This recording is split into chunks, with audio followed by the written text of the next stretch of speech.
你仲記唔記得學生時期嘅你每日做啲咩？返學、放學、做功課、溫書。不過而家有一班學生年紀細細就決定起個香港出嚟。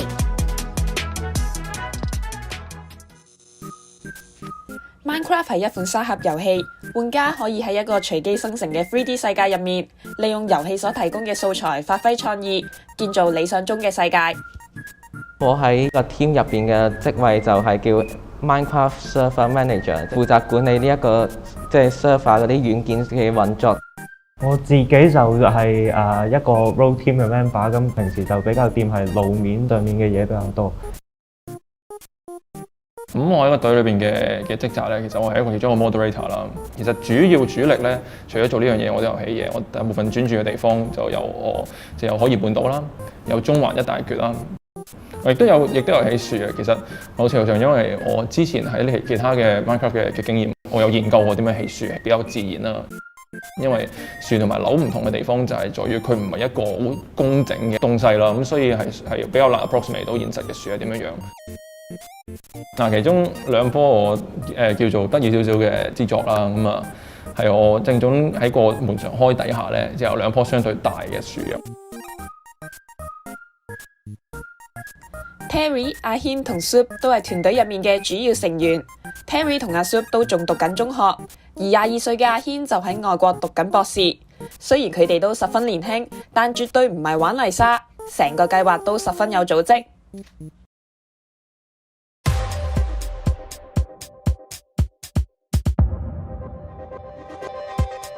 我哋長遠嘅目標就係要將成個香港用1比1嘅比例起晒出嚟啦。3月尾嘅時候，有個 YouTuber 叫 Pippin FTS， 就 call 全世界嘅所有 Minecraft 嘅玩家，咁就一齊去喺 Minecraft 起一個1比1嘅地圖出嚟。大約喺4月中嘅時候，我哋就 form 咗一個 team 嚟香港、澳門。我哋每個月咧有個一齊合作起一個地方，我哋叫佢做 community project 嘅東西。咁投到最高嘅嗰個票咧，就係我哋下個月大家一齊夾手夾腳起嘅嗰個地方。其實最開頭第一個5月咧，我哋就起咗貨櫃碼頭，跟住6月就起咗中環。7月係元朗，跟住8月就翻去中環至金鐘啦咁樣樣，咁9月就大坑，咁我而家10月咧就而家 work 緊喺尖沙咀啦。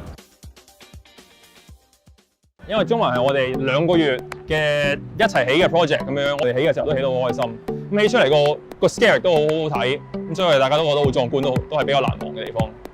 其實中環個 style 好唔同啦，中環係大部分都係摩天大廈，新嘅呢啲玻璃幕牆嘅地方咁樣樣。咁啊，同埋啲大廈多數都大嚿咁樣樣，相比起其他，譬如我哋起過嘅大坑啊、元朗呢啲比較相對細 scale 啲嘅地方，咁我哋需要係咯，每一嚿都大嚿啲咯。咁我自己起嗰棟最難起嗰棟咧，就係呢棟遮打大廈。咁玻璃幕牆喺 Minecraft 咧最難起嘅地方咧，就係在於因為佢玻璃就係一層，後邊嗰層咩顏色都要做埋。咁再加埋玻璃幕牆好多時咧，前面就會有唔同格仔嘅裝飾嘅 pattern 嚟嘅。咁所以見到呢度咧，佢係2種唔同嘅格仔，一個大格，一個細格，大家喺度 interlock 咁樣樣。咁我要從營造到呢個咁嘅大格細格咧，就需要將其中一個 pattern 擺喺出邊，其中一個 pattern 擺喺裏邊。結果就需要做4層，應該都嘥咗起碼16個鐘頭，純粹就係起嘅時間。其實我哋量度大部分都係用譬如 Google Earth 咁呢啲有 3D model 嘅 software 啦。或者我哋會睇街景，或者直情甚至有啲情況係走嚟中環影相，走嚟我哋起嘅地方影相咁樣樣。跟住攞呢啲翻去之後，就可以用唔同嘅 software 裏邊嘅 tool 就量度點樣1比1咁還原咯。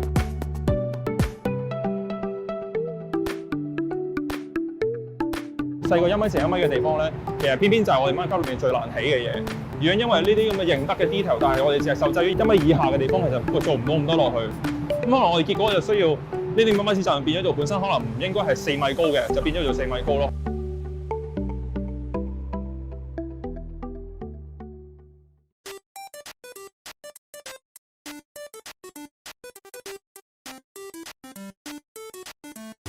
起馬路就都有唔同嘅種類嘅，唔同嘅地方有唔同嘅，即係例如觀塘啦，或者係中環啦，就好多格仔嘅，啲路就會比較 organize 嘅，比較 grid system 嘅，就可能會係以前嘅冇咁近代嘅 curve 啲嘅咧，就會比較因應翻個地形，比較貼近翻現代，可能60、70年代咁咯。大埔啊、沙田啊、啲路咧就會比較多彎嚟彎去嘅。可能你會話都係玩緊電腦遊戲咁樣，其實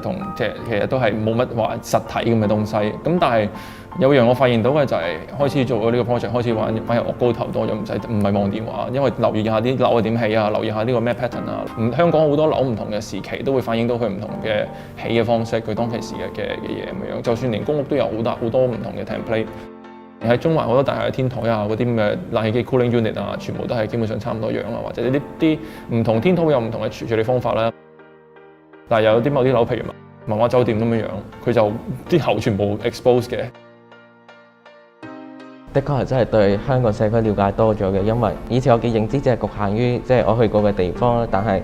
喺我接觸咗呢個遊戲之後，會留意下唔同地方嘅一啲屋邨啊、一啲商業區啊。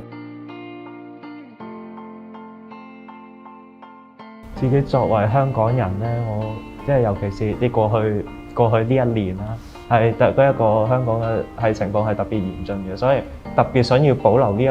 一個時空呢個時間。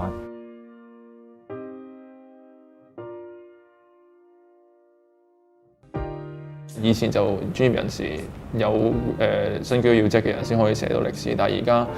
任何人都可以寫歷史。一個例子就係維基百科，維基百科人人都可以 edit 嘅基本上。咁我哋喺 Minecraft 裏邊，我覺得我哋做我哋見到嘅嗰啲部分嘅歷史，我哋嘅 interpretation， 只不過係增加落去呢個咁嘅庫藏嗰度。有幾真得幾真啦，即係你現實見到出嚟一幅相係點樣，你就唔該點樣起咁樣，唔好加鹽加醋，唔好加一啲本身唔存在或者改咗佢咁樣。